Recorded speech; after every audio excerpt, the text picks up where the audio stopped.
I'm gonna keep it real with y'all because y'all my friends or whatever.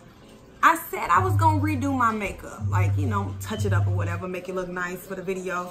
But then I got so lazy and I'm like, you know what? Translucent powder, duh. So I just splashed a whole bunch of well, not splash because powder doesn't splash, but I poofed, splashed. I don't know the word, but I put a whole bunch of translucent powder on my face. So I probably look casket ready right now. But you know what? I feel like y'all should love me anyway. So we just gonna disregard that. And if I actually do look fabulous and I'm just rambling for no reason, then please disregard this. And tell me in the comments how fabulous I look. I'm just playing, guys. Okay, let me jump right into this. Number one, and this will probably seem so obvious, but you would be surprised how many people don't go by this. Please have an interest in sewing. Why would you want to start a clothing line or start designing and you don't even like to sew? Is it because it looks fun? Like, cause I mean, it's fun, like if you enjoy it, but trust me, it's stressful. So you absolutely have to have a passion in it. You really have to enjoy what you are doing. If you don't, it's not gonna work. Trust me, I know. Number two, study trends. As with anything, and I know y'all don't wanna hear this because it's like you in school and you're like, I didn't come here to be in school. Study trends, do your research, watch runway shows, get inspiration, follow designers on Instagram that or high fashion or whatever you're interested in. You're interested in swimsuits, high fashion, casual wear, whatever. Find other designers that are higher up than you and even local designers and gather inspiration. A lot of times in fashion, we take somebody doing a design that's similar to somebody else's design as, oh, they copy, da, da, da, da. But I feel like everything derives from inspiration. Like we draw inspiration, whether consciously or subconsciously, from other designers, and that is not a bad thing. So definitely do your research. It will absolutely help you in the end. Number three, you can't sew if you don't have equipment. So what I would recommend, first of all, if you can go to the thrift store and find some good equipment, that's great. But I would not recommend going on an app like OfferUp or Let Go and trying to find equipment, because honestly, it could be so many different problems with sewing machines that are hidden and you wouldn't know. You would purchase it, it would seem fine and everything, you would get it home and it's skipping stitches or something like that. I mean, and you may be able to get it fixed, who knows, but why do you even want to go through that? And I wouldn't recommend paying full price either for a machine unless you just want to go get a basic machine. My first machine was given to me by my mom when I was 11 or 12. The machine that I have now, I actually bought off of eBay, and I bought it manufacturer refurbished, which means it was used, but it's like new. All the parts on it are new. It's been tuned up and everything like it's new. And I have not had any problems with this machine. So what I recommend is going on eBay, finding a seller, looking through their reviews, check their rating, do your research on different types of machines. I have a Brother SC400 embroidery and sewing machine. I love this machine. It's awesome. Only thing I don't like is that I need something more powerful for when I'm doing thicker fabrics and stuff like that. But other than that, this machine has been great. I've had it for like 3 years now. I've had it for 3 years now, and I have not had a problem with it except for the time. But if you watch my Nightmare Garments video, then you'll know when I had the problem with it, but that was the only time. Another thing, a lot of people will recommend you getting a serger. I have an overlock machine, whatever you want to call it. I have one too, but I rarely use it. Honestly, you could do a zigzag stitch with the stitch length short. Yes, that's short, and the zigzag long. And then you go right off the edge of your fabric and it'll give you the same effect as the overlock stitch. It'll give you the same protection to keep your fabric from unraveling. So yeah, you don't really need a serger. I would recommend getting an adjustable dress form to start. A lot of people want to get the nice fancy dress forms that are one size. You can do that and then pad them, but you can only pad them so high. Like if you have a size 4, I wouldn't recommend padding it up to a size 8. It just won't be right. So I do recommend getting an adjustable dress form. I just started with a basic Mrs. adjustable dress form and it works just fine. It's just not pinnable. You can't, it's a little bit harder to drape, but using tape you could drape. Like, you could drape. And that brings me to notions. All of your notions, like if you need fabric chalk, thimble, needles, pins, thread, all that good stuff. Check out Joann's. Actually download the Joann's app because they always have amazing coupons on that app, and I just got a 50% off coupon. Then I had a 40% off my total coupon. So you can definitely stack those coupons. And sometimes, girl, they be scanning them twice. And I'll be like, I don't know what you're really doing right there, but I like it. Like, keep it up. I love them. So check out Joann's to get all your notions. You can even order stuff on eBay. Or if you have a local fabric store, I'm in Atlanta, I would recommend going to Fine Fabrics. They have very good discounts. Next, you want to come up with a name and a logo. Very important because branding is important. So coming up with a name, you want to come up with something that's catchy and that also represents you in some kind of way. Don't have your sister cousin Rashawn make you a logo on Paint. Yeah, Microsoft Paint. Yes, we don't need those.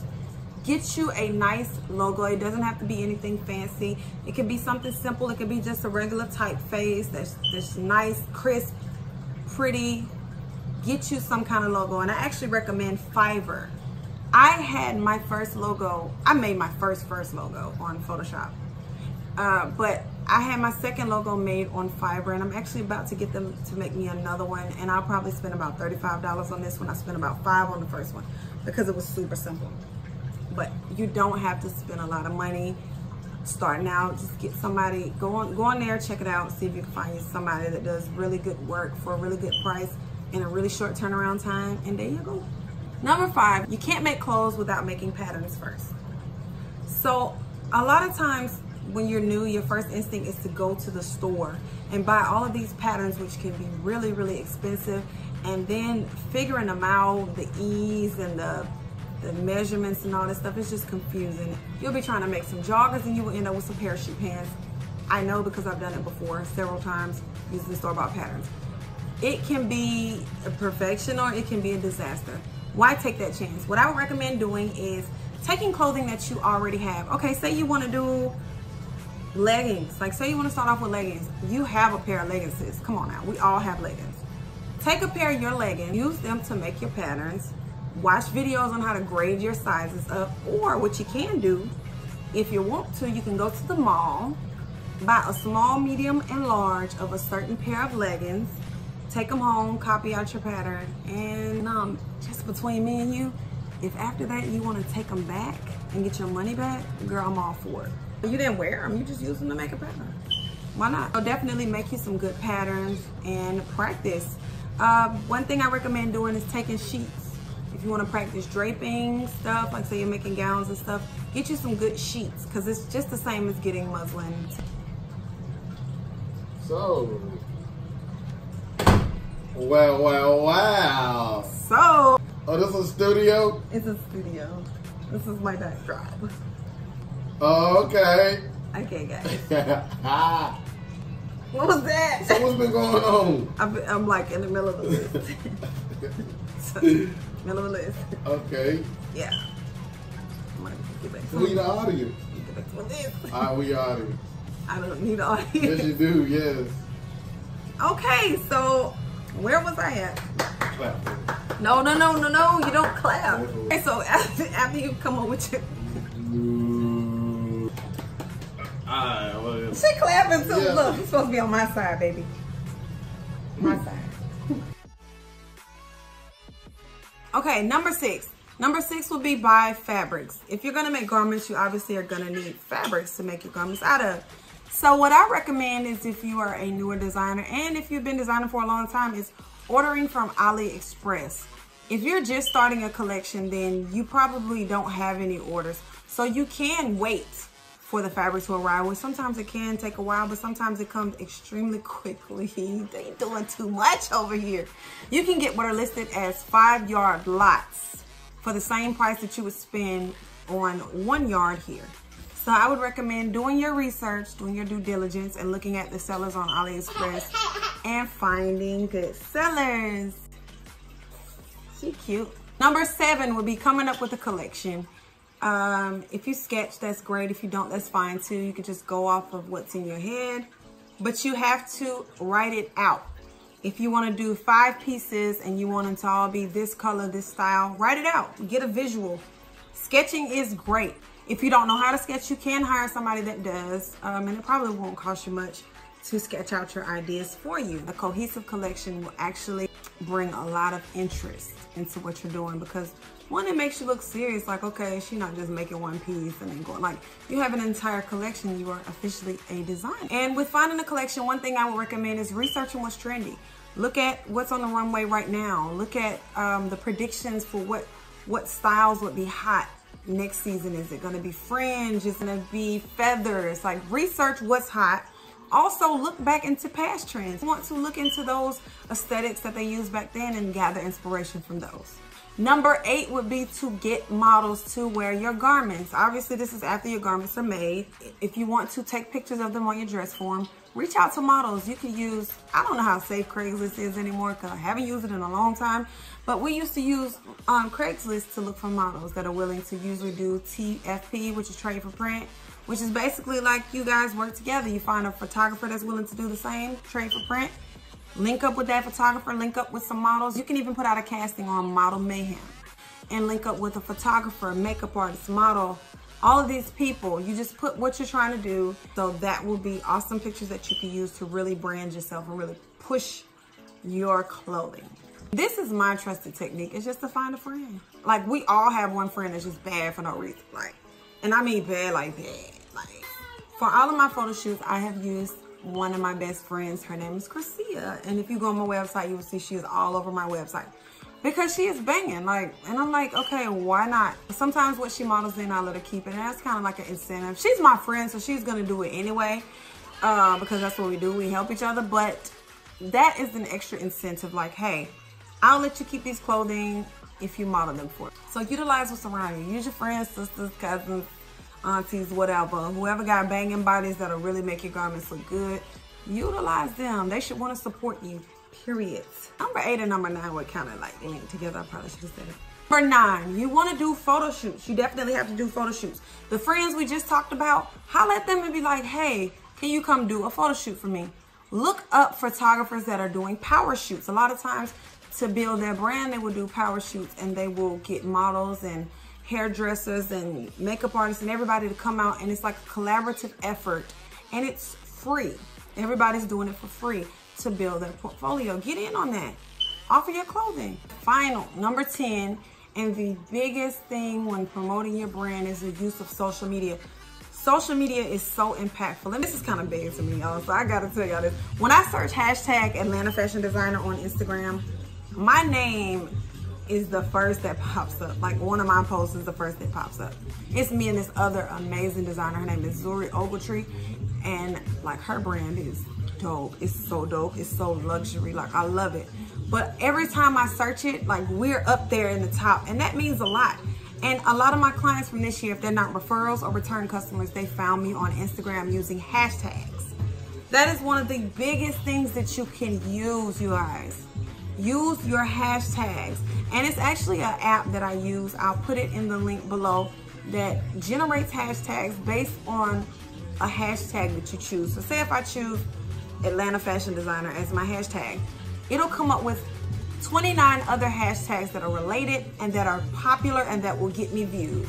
And that may be fashion designers, sewing, Atlanta design, fashion week. Like, it'll be these hashtags. And if you can think of celebrities that may have a similar style as to what you're trying to push, hashtag their names. And even if they don't, shoot, still use it. Like, who gonna tell you can't? Nobody. Do it. Another thing I would say on social media, Instagram and Facebook, utilize your analytics. Analytics tell you the type of people that are interested in your brand and your content. It'll tell you where they're from, their ages, and this is helpful when you're doing ads, and this is kind of like a bonus. You don't have to, but I would highly recommend paying for ads on mostly Instagram, because I've gotten a lot of clients from posting ads on Instagram. It basically runs your ad and it'll say sponsored, and it'll be whatever content that you want to run for the ad. You can target a certain group. Like, for me, I do women ages 16 to 40 interested in prom, and I'll do other interests. I mean, and it targets my ad to those specific people that I know will click on it and come to my page. End up getting a lot of followers, a lot of inquiries. It's definitely worth it. And let me tell you something, you don't have to do much money. If you can substitute a day of coffee at Starbucks Take that $5 and put it into ads. Run an ad $1 a day. I promise you it will make a huge difference. It really will. You guys, those were my tips, and they may be general tips, I don't know, but honestly, those are the tips that have helped me, and those are the tips that I wish somebody would have told me.